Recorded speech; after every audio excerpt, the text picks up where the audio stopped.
Nunakkuzhi Jeethu Joseph ബേസിൽ Joseph കൂട്ടുകെട്ടിൽ പുറത്തിറങ്ങിയ comedy സിനിമയാണ്. ഇതിൻ്റെ ടീസറൊക്കെ വന്നപ്പോഴും പിന്നെ പോസ്റ്റേഴ്സൊക്കെ കണ്ടപ്പോഴൊക്കെ എനിക്ക് വലിയ പ്രതീക്ഷയില്ലായിരുന്നു. പക്ഷേ അവസാനം ഇറങ്ങിയ ട്രെയിലർ എനിക്ക് ഇഷ്ടപ്പെട്ടു. കാരണം എനിക്ക് ഇഷ്ടമാണ് ഇങ്ങനത്തെ ഒരു നോൺ സെൻസിക്കൽ കോമഡി സിനിമ. അതായത് ഒരുപാട് ഇപ്പം നോൺ ലീനിയറായിട്ട് കഥ പറയുന്ന ഒരുപാട് സിറ്റുവേഷൻസും കാര്യങ്ങളും ഒക്കെ ആയിട്ട് ലാസ്റ്റ് എല്ലാം കൂടെ കൂടിച്ചേരുന്ന തരത്തിലുള്ള സിനിമകൾ എനിക്ക് ഇഷ്ടമാണ്. ഇപ്പോൾ കുറേ നാൾ മലയാളത്തിൽ അത്തരത്തിലുള്ള സിനിമ മിസ്സിംഗ് ആണ്. കൃഷ്ണകുമാർ കൂമൻ്റെ റൈറ്ററാണ് ഈ സിനിമയുടെ റൈറ്റർ. കൂമൻ എനിക്ക് വളരെയധികം ഇഷ്ടപ്പെട്ടൊരു സിനിമയാണ്. അദ്ദേഹത്തിൻ്റെ ഒരു ജോൺറസ് ഷിഫ്റ്റും കൂടാണ്. ഈ സിനിമയെ പറ്റി പറയുകയാണെങ്കിൽ 2 മണിക്കൂർ 6 മിനിറ്റുള്ളൊരു അൺലിമിറ്റഡ് ലാഫ് റയോട്ടാണ്. എനിക്ക് ഭയങ്കരമായിട്ട് ഇഷ്ടപ്പെട്ടു. ഞാൻ ആദ്യം തൊട്ട് അവസാനം വരെ ഒരുപാട് ചിരിച്ച് കണ്ട സിനിമയാണ്. പ്രേമലുവിന് ശേഷം മലയാളത്തിൽ നിന്ന് ഇത്രയും ചിരിച്ച് ആസ്വദിച്ച് തിയേറ്ററിൽ നിന്ന് കണ്ടൊരു സിനിമ ഉണ്ടായിട്ടില്ല. ഇതാണ് നുണക്കുഴിയാണ്. എനിക്ക് ഭയങ്കരമായിട്ട് ഇഷ്ടപ്പെട്ടു. ഡ്യൂറേഷനൊക്കെ അതിനുള്ള ഒരു ഏറ്റവും വലിയ കാരണമാണ്. കൃത്യം 2 മണിക്കൂർ 6 മിനിറ്റിൽ ടൈറ്റായിട്ട് പാക്ക് ചെയ്തതാണ്. First half and second half എനിക്ക് രണ്ടും ഈക്വലി എൻജോയബിൾ ആയിരുന്നു. തുടക്കം തൊട്ട് തന്നെ എനിക്ക് ഭയങ്കരമായിട്ട് ഇഷ്ടപ്പെട്ടു.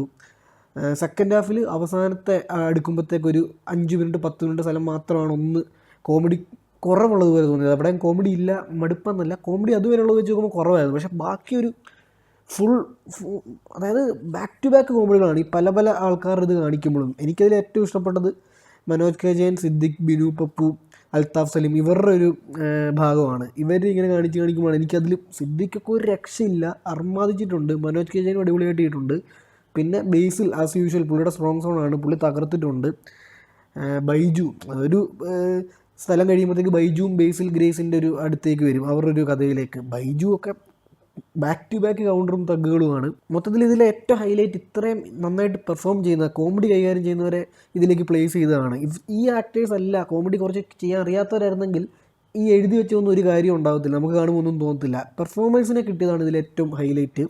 പിന്നെ ജിത്തു ജോസഫിനോട് നമിക്കുവാണ് പുള്ളിയെ. കാരണം എങ്ങനെ ഇത്രയും ബാക്ക് ടു ബാക്ക് ചെയ്യുന്ന സിനിമകളൊക്കെ ഹിറ്റ്, അത് സമ്മതിച്ചു കൊടുക്കണം. അതും പല പല ജോണ്ടറുകളിൽ ചെയ്ത് ഹിറ്റാക്കുന്നു. ടൈറ്റിൽ കാണിക്കുമ്പോൾ ഹെലിക്യാം പ്ലസ് ഒരു മൂവിങ് വെഹിക്കിളിനെ ക്യാപ്ചർ ചെയ്യുന്നൊരു ഷോട്ടുണ്ട്. അത് കാണുമ്പോൾ തന്നെ നമുക്ക് മനസ്സിലാവും ഇതിൻ്റെ ഒരു മേക്കിംഗ് ഒരു ഓൾഡ് സ്കൂളാണെന്ന്. പക്ഷേ അതൊന്നും ഇവിടെ മാറ്ററേ അല്ല.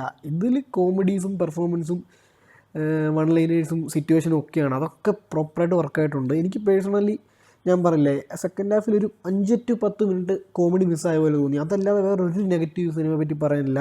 പെർഫെക്റ്റ് ചോയ്സാണ് ഫാമിലിക്ക് വേണ്ടി ഈ സിനിമ. അവർക്ക് ഉറപ്പായിട്ടും ഇഷ്ടപ്പെടും. അതല്ലാതെ ഈ ഒരു ജോണർ ഇഷ്ടപ്പെടുന്നവർക്ക് ഒരു ട്രീറ്റാണ്. അല്ലാതെ ഇങ്ങനത്തെ കോമഡികൾ നിങ്ങൾ ചിരിക്കത്തില്ല, ലോജിക്കുള്ള കോമഡി വേണം, അങ്ങനെ മസിൽ പിടിച്ചിരിക്കുന്നവർക്ക് നിങ്ങൾ പോകണ്ട ഈ സിനിമയ്ക്ക്. അല്ലാതെ എല്ലാവർക്കും ഇഷ്ടപ്പെടുന്ന സിനിമയാണ്. ഈ സിനിമയ്ക്ക് എൻ്റെ റേറ്റിംഗ് 4 out of 5. കുറേ നാളിന് ശേഷം ഒരുപാട് ഇരുന്ന് തിയേറ്ററിൽ നിന്ന് ചിരിച്ച സിനിമയാണ്.